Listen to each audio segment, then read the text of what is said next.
My name is Stewart Ellis, and I'm a retired Presbyterian minister. I've always liked to garden, so we moved out here some 17 years ago.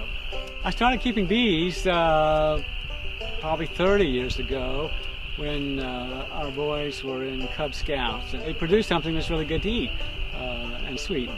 But also, as a gardener, bees are really important to pollination. They go from flower to flower and pollinate crops. Bees can fly as much as a mile away from the hive to gather nectar.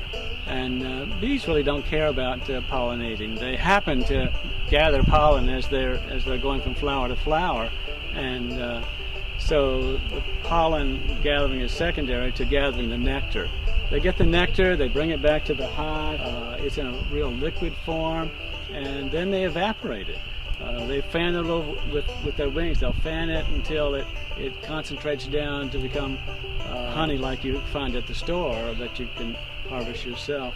If you can't keep bees for your own, you can also be careful in terms of what you spray on your garden. I like to grow things organically because I'm afraid if I spray toxic chemicals on them, they won't be good for the bees, and the bees are important to pollinate, but they also won't be good for us to eat. We can help the bees, I think. There are not many of the wild bees left because of various problems that bees have. I plant clover in my garden because it helps enrich the soil and provide organic matter, but also the bees love it. Some people plant buckwheat.